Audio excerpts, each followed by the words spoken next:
Howdy all, I am Adam the Renaissance Nerd.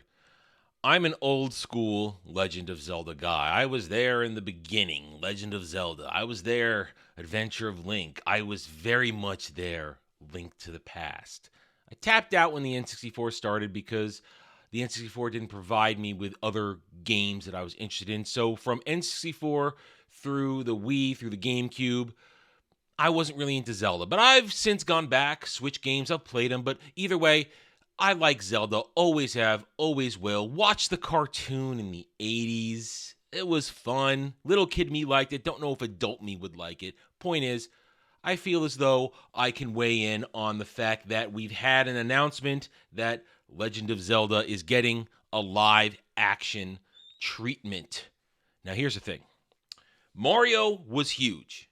Mario was huge for a lot of important reasons. One, Mario's iconic. Everybody knows Mario. Two, Nintendo and Illumination and Universal, they tapped into the right way to do it. Give us a cartoon. Give us something animated. Make it appealing to both old school fans, current day fans, adults, and children. There's your secret sauce right there. Everybody liked it. Everybody wanted it. Rewatchability through the roof.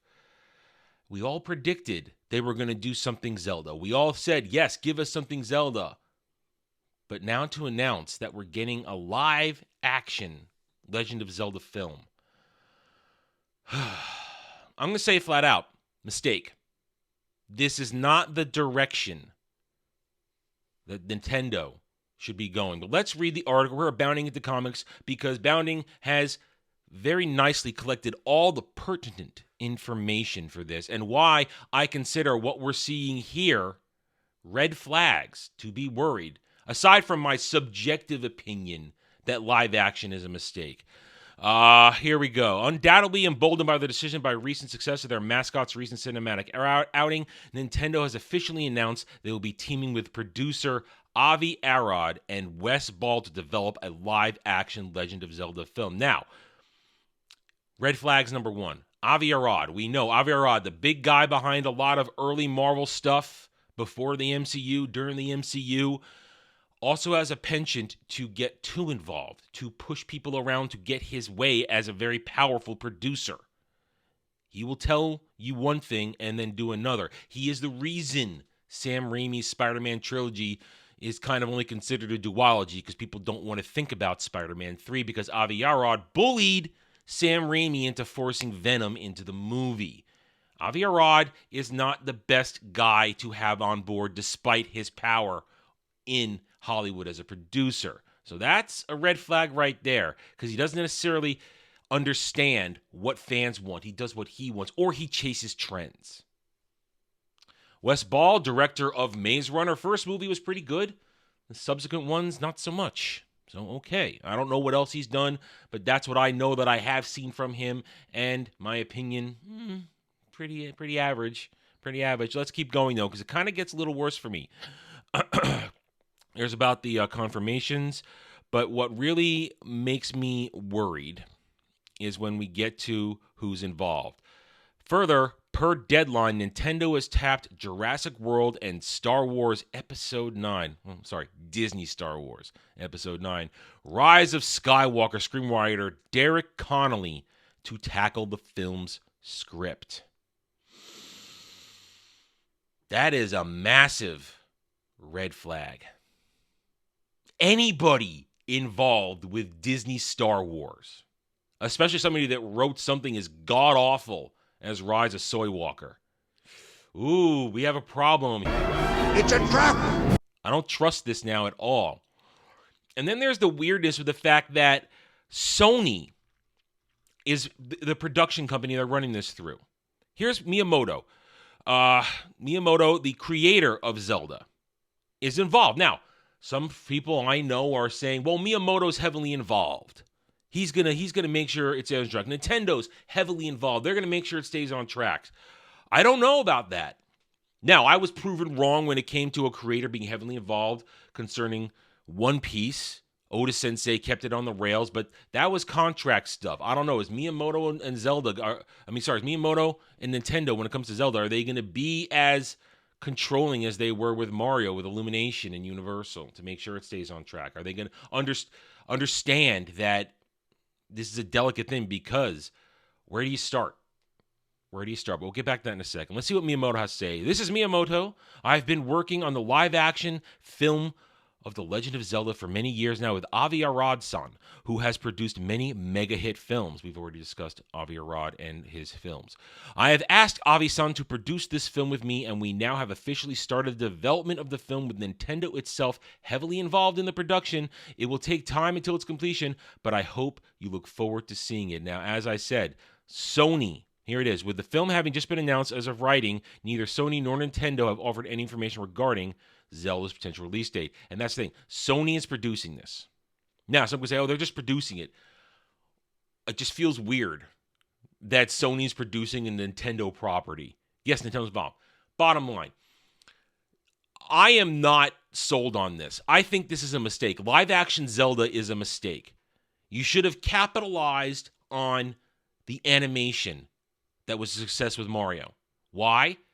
Because when it's animated, you can appeal to the younger audience easily. You can get that rewatchability. You can make it somewhat family-friendly, even if it does get a little action-oriented, which is what Zelda would do.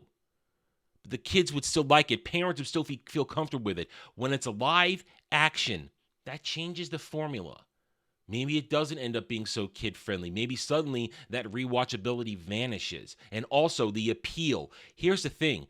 Zelda is a video game. It's not a live-action property. It's not even a novel you're adapting into live action or a TV show. It's a video game. It's appealing to the eyes as something somewhat animated, whether it be graphical, digital, or cel-shaded artwork, excuse me. That's the appeal.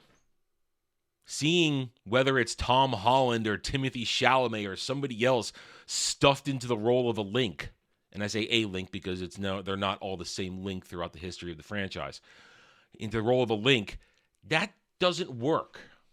Because a lot of us don't want to see these guys portraying these characters.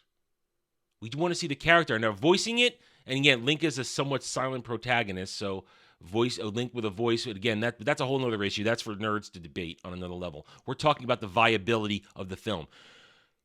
Making it live action reduces its viability, in my opinion.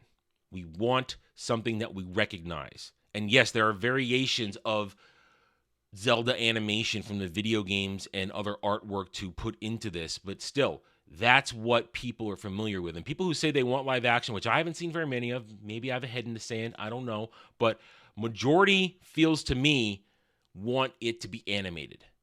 It's easier to access, it's easier to get into, and it's easier to understand, and it's easier to do the cool things you would want to see in Zelda.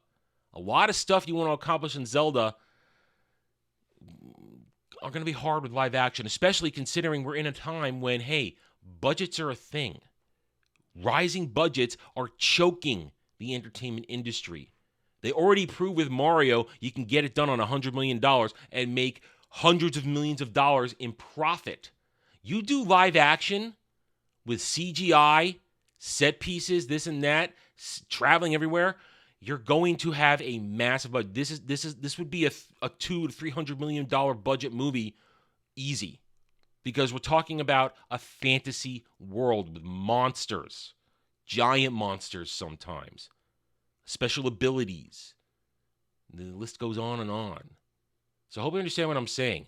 Live action, very worried, especially with all those involved. I don't care if Miyamoto's involved. I don't care if Nintendo's involved. They've created a very large pie of people who will have power. And eventually someone is going to get more power than somebody else and eventually possibly turn it into something that people would not recognize nor want. And then there's the biggest problem of all. Where do you start?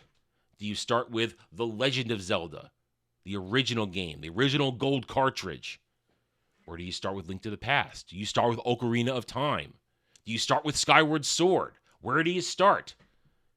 You have to choose the most accessible point. For me, my opinion, Link to the Past. That's the most accessible point because there's an actual story there. Original Zelda, Not so much a story. You're just going from dungeon to dungeon, finding pieces of the Triforce to rescue Zelda from Ganon. But Link to the Past had an actual story.